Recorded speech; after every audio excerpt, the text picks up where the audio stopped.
everyone, welcome to our pet show Wow with your host JUHI. Animals can't speak, but they can express themselves in many ways that we can't understand. Today, Dr. Neelima Prabha, veterinary specialist, will help us to identify the early signs of health issues in dogs and cats. Over to Charan, who is at the clinic with Dr. Neelima. Thank you, Juhi, and hello, guys, and hello, viewers. Thank you very much for the response for the first episode. I'm back here with a very important topic with Dr. D. Neelima Prabha again, and she's a surgeon and a specialist, a senior most specialist in pet pets, cats and dogs especially. So, Doctor, today's topic is very important. Again, we have come out with questionnaires on the early signs of diseases, how to identify them, and how to identify them on dogs and cats. They don't know the human language. I mean, we don't understand them. So please help us with that. How to identify the early stage of sickness. So dogs, as Mr. Charan has told, they will not be able to talk to you and tell that okay, my leg is broken, or I am sick, or I am not feeling well. So there are some subtle signs which you can see in your dogs and rule out that your dog is unhealthy, or you need to take your dog to a veterinarian. So signs like loss of appetite, that is your dog has stopped eating for at least 2 to 3 days. It is eating a lot of grass, like constant eating of grass and then vomiting, or it has become lethargic or restless. It is not sitting at one place. Difficulty in passing urine, or difficulty in passing stool, or excessive of scratching of any part of the body, pressing the head to hard structures, or even sometimes some dogs will stop eating dry food and they will have bad smell coming from different parts of their body, especially the mouth. Some of the dogs will bump into structures. This is a commonly seen when dogs suddenly becomes blind. And some of the dogs will have abnormal discharges coming from their body. All these subtle signs you can see, and if you see more than one of these signs, my advice would be to see your veterinarian for further advice. Doctor, example as you mentioned about dogs eating grass, and vomiting. Yeah. So just trying to heal herself or trying to help himself, right? Yeah. So I have seen a couple of dogs also eating a lot of mud or the stones kind of thing. Yeah. Is that a sign of illness again, or So or because I'm sorry, Yeah. is it because we are not giving them enough food? So this goes both ways. If your dog is very young and you have not given a proper training to your dog, there's a pretty good chance that your dog will just eat mud, stone, all kind of things which it should not eat. But if you have an adult dog which has never eaten mud, or which has never eaten anything which it should not, and suddenly it starts eating all those things, then it is something you should worry. Uh, Guys, I think my friends who are watching this, uh, I'm sure this is one of your questions which I just asked because I seen Dexter eating all kind of muds when you're taking him for a walk. So this is what so we have to ensure that we get Dexter to the veterinarian as soon as possible. And coming to the next question, doctor, here one of the gentlemen, he says, my dog vomits once a while, and when should I be concerned? Is it possible that they vomit once a while? Yeah, yeah, it is very much possible. All the dogs will vomit once a while in their lifetime, or sometimes they will vomit once in every week, or once in every month. As long as you are sure that it is something to do with food, that means they have eaten something they should not eat, they have eaten some toxic plant, or suddenly there is a change in the diet, and after vomiting, if your dog is not showing any signs of illness like lethargy or loss of appetite, and it is quite active and alert, then I think it is not a big concern. It becomes a concern when your dog, after vomiting, it becomes very dull, it's not eating at all, and it's lethargic, and you see that it's frequently vomiting throughout the day, or the vomiting has extended to next day, and you can also see that there's undigested food or yellow color discharges in the vomit, then you should be really worried, and you should take your dog to your veterinarian. Hmm. So I was just trying to imagine. I have seen a couple of dogs doing that. I see a dog eating and everything without digestion. It just came out, and they try to eat the same thing back. Is that a good thing? So this happens, this is nothing but dogs who gulp food very fast. This can happen in many dogs. So when they gulp food very fast, they will just regurgitate it. That means everything comes out and they will start eating it again. This is very common thing in dogs, and you should not be worried about it. Okay. The only in case this thing is excess, like multiple times in a day, then is a worry. We have to worry about. Yeah, and if your pet is underweight, or it's a puppy, or it's an old dog, even one episode of vomiting can make them dull and lose their appetite. So Oh. in that case also, you should definitely see your veterinarian. This is out of the question. It's not here on the list. Yeah. Is it dogs? I have seen a couple of dogs eating the banana peels. Yeah. Is it good for it, or? There is we have to make sure that there is no pesticides in the banana peel, because that is the only thing which is toxic to the dog. Otherwise, eating banana peel is probably it's a bad voice, or they are not feeling well in their stomach, so they want to throw up. So they can eat all kind of food. Okay, that's The way they can remove the undigested food out of their body. Doctor, again, I just wanted to add this question. Now, you said that we have to train the dog to ensure that what to eat, what not to eat. Yes. And about the grass, and as you've just mentioned about the peel of the banana, Yeah. they eat so that they could try to help themselves with undigestion and all stuff. Yes. No one trained them. How do you think they came out with that kind of solutions? So dogs in the wild, dogs are nothing but their ancestors are wolves. So wolves in the wild, when they eat something and they feel that it's not digested, they will always nibble on the grass. So that is where they got this. Oh, it's a habit. genes. Yeah. Okay. Yeah. Guys, now you have the answer for this question, okay? This is from the wolves, who are the ancestors for these dogs. And is it the same thing with the cats? Yeah, cats tend to vomit more. So cats will also eat grass whenever they feel that they have some undigested food in their stomach, or they have hairball in their stomach. They usually tend to nibble on grass and vomit it out. Okay, the hairball, you mean it go automatically? I mean, Hairball, if it is small, it will go out, and the cats will not have any trouble. But if they are losing a lot of hair, definitely by grooming they will ingest lot of hair, and if the hair amount is a lot and it is not able to pass into the intestines, the cats will try to vomit it out by eating grass. well, doctor, we have spoke about the dogs at the early stages. So how about the cats? How about the early stages of cats? Getting how to, Yeah. because they're always silent. Yes. Okay, and we don't know when we are confused normally. Most of the time they sleep. Yes. So how do you identify them that they are sick? So cats, as Mr. Charan has told, cats will always hide their signs of diseases. So they will only show the signs of diseases in very last stages. So it's very difficult to detect, okay, my cat is sick or not.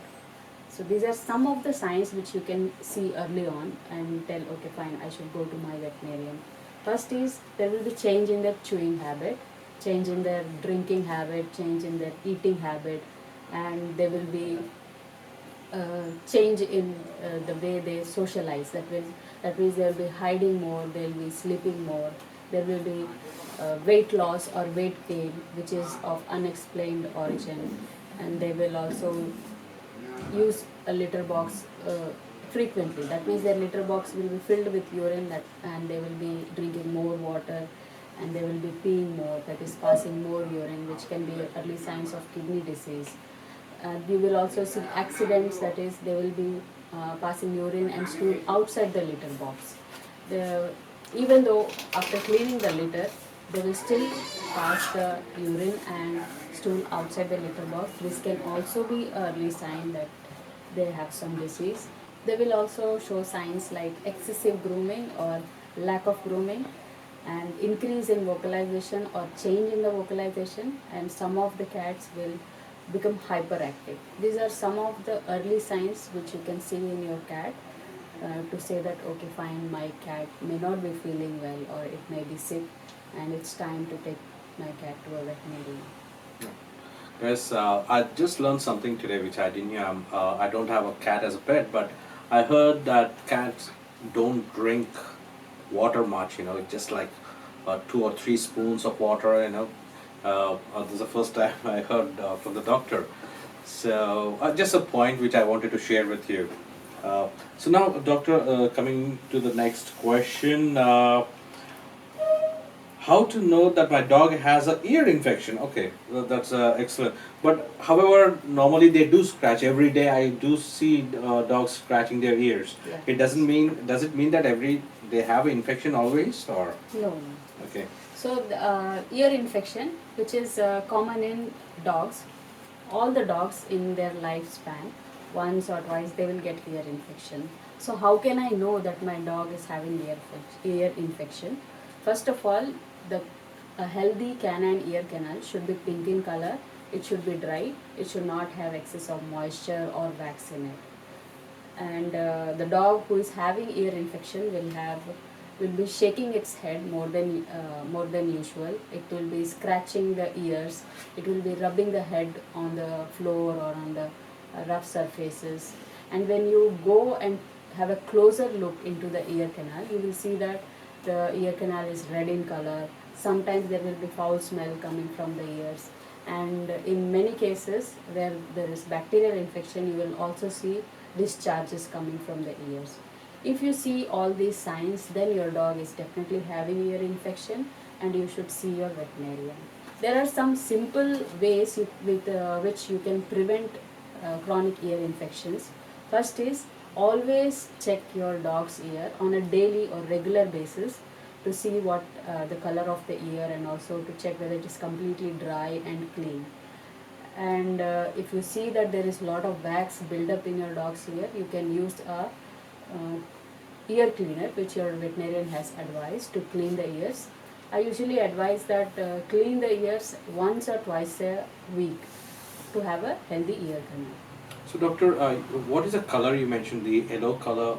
Is there any particular reason why there are colors in the ear? I mean, to check that. A healthy Discharge, you mean? Discharge bacteria. Discharge color will be green, yellow, brown. It depends upon what kind of bacteria which is growing inside your dog's ear. So the color will vary based on the type of bacteria. And normally for all the breeds of dog, it could be dogs or cats, is it the same color it normally be? If it's a healthy, how do I find it's healthy? Healthy ear canal should never have discharges. So it should be free from wax and discharge. It should be pink in color. If you see any discharge, that means there is some inflammation or infection.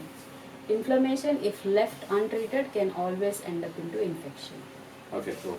So guys, it should be in pink in color, and the rest, any other colors. So please take the dog or a cat to your veterinarian. All right. Yeah. So thank you, doctor. So let's go to the next question sent here.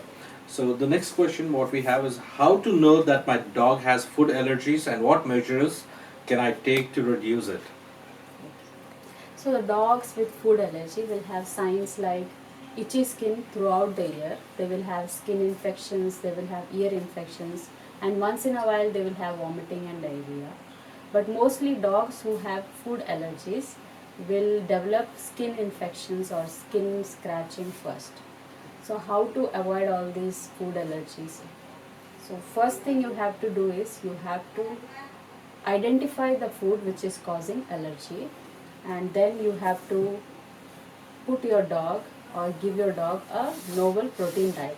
This is nothing but a protein which you have never fed to your dog, and start giving this diet, only this diet, for next 2 to 3 months. Once your dog is stable with this food, you can slowly reintroduce other foods one by one and see how your dog is responding to it. Does it show any signs of allergy with other foods? And then you can slowly eliminate all the foods which are causing allergy. I also encourage to find out 1 or 2 sources of protein other than the novel protein which are well tolerated by your dog, so that every 3 to 6 months you can rotate these proteins in their diet and give them a balanced diet, so that you can prevent the further occurrence or reoccurrence of the food allergies. And guys who haven't saw our first episode, we did mention about all kind of diets. So please tune in, go to our website and just check for the diet as a diet plan for the dogs. And doctor, how about the cats? Is the same thing? Yeah, the cats also, it's the same thing, because cats solely are carnivores. That means they feed only on animal protein. Cats will also equally have food allergies, and in those cases also you have to do the same thing as you do for your dogs. Oh, okay, cool. I hope that answers your question, my friend. And let's go with the second one, the next one. How to care for my dog's painful inflamed skin sores? So painful inflamed skin sores are nothing but hot spots. These are also called superficial pyoderma. This will develop in any dog, and this is mostly seen because dog's skin will have a natural bacteria population, but whenever this bacteria overpopulates, which happens in dogs who have immunocompromised condition, that means their immunity is not working very well. Okay. So the bacteria on their skin will populate more, and this will cause hot spots. And the treatment of hot spots is very easy. You have to remove the hair wherever the hot spot is and clean it with a mild or diluted antiseptic solution and apply a antibacterial solution. All these things can be done at home, and you have to avoid your dog from licking those areas by using something called e-collar, or you can simply put a t-shirt. And if after treating this you don't see any positive result, then I think you should see your doctor. Just wanted to add which is out of topic, when you spoke about the collar neck, Yeah. right? So most of the dogs who are not used to that collar neck, they try to take it out and Yeah. all stuff. Is there any other way that we could restrict that, from other scratching apart from the t-shirt thing? There are some muzzles which can prevent that behavior, but I don't recommend those muzzles. Best thing is you can use a soft e-collars, which are nothing but a softer version of the stiff one, so that your dogs can tolerate that Okay. better than the stiffer one. Thank you so much. That's for my friend's dog, though. Okay, doctor. So let's go with the next question here. My dog has a small bumps on his body. Should I be worried about? What is bumps? Bumps or lumps, these are nothing but abnormal collection of cells which you can feel on the body surface of your dog or cat's body. As long as these are not growing in size, or they don't have any discharge coming out of it, or they are not painful to touch, or they are not red in color, you should not worry. But if you see all the above signs which I have told you earlier, then you should take it to a veterinarian, because these bumps and lumps can also be tumor. If it is a benign tumor, then your doctor or veterinarian will advise surgical removal. Okay. But if it is a malignant tumor, it requires a lot of diagnostics tests to identify the type of tumor and also the severity of the spread of the tumor. Okay, so because most of the time it's covered in their hair, Yeah. so how would we know? Do you advise us to always pat them and see, or any other way? Definitely. So you have to regularly groom your dogs and cats and always feel their body surface for any kind of abnormal lumps or bumps. Right. So guys, always remember to pet when you do petting to your dog or cat. Ensure that your hand goes every part, and if you have any kind of bumps or do you feel anything, please do check as doctor mentioned, and if required, take them to the veterinary. Okay, so I think that answers the question. So let's go with the next one. So here it says early signs of eye infection. Okay, now it's about eye infection and how to prevent it. So the eye is a very sensitive organ, and whenever you have signs of eye infection, I would say there's nothing much you can do apart from putting an e-collar and avoiding direct sunlight. But whenever you see signs like redness in the eye, discharge from the eye, excessive rubbing of the eye, or swollen eyelids, or sometimes the eye comes out, it pops out because of some trauma, or you can see that the eyelids have become really, really inflamed. Photophobia, that means they don't like to look into the eyes, or frequent blinking of the eyelids. All these signs, if you see, that means your dog or cat may be having some kind of ear infection, or even foreign body in the eyes can cause these signs, and you have to take to your veterinarian because he's a better one to diagnose that. Doctor, you mentioned something about discharge. Yeah. So is that like early morning when we wake up, we have the stuff, no? Is that the same discharge you're talking about, or No, is it like a water? that is a normal discharge, like little bit of discharge in the form of like Yellowish. transparent Okay. mucoid discharge is normal. Okay. The problem is if you see more of this discharge and you see that the eyelids are sticking to each other, or Okay. it's like preventing your dog from Oh, seeing, okay. and then all those things, I think That makes sense. I got that. Yeah. I got that. Yeah. Yeah. So guys, discharge, in case it just stuck, sometimes even we have that problem, we can't open the eyes, everything is stuck. So in that kind of a discharge, that's one of the symptoms you have to ensure that please don't do any kind of a home therapies there for your eyes, dog's pet's eyes. Ensure that you take to the doctor and let him or her take care of that. Alright? Is that clear, Yeah. doctor? Okay. So let's go with the next question again. Here we go. Yeah. Okay. Now it says my dog has occasional diarrhea. What should I be concerned of? When diarrhea means Yeah. motions and Loose all stuff. motions. Loose motions. Yeah, Okay. loose Okay. motions. Okay. So Loose motions. Loose motions. So if your dog is having diarrhea, that is loose stool, once in a while, it is mostly due to some dietary distress. That is, it has eaten something which is not digested, so it will be seen in the form of loose stool.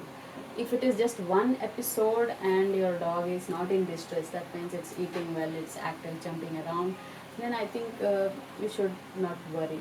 Okay. But if you see a puppy or an old dog or a very weak dog which has passed loose stool, this will actually increase. Even one episode of diarrhea will increase the chances of dehydration. And if you see blood in the stool or passing loose stool frequently, then you should take your dog to a veterinarian and take his advice, because they may be needing some fluid therapy or medication to control it. Okay. So hope you understood that.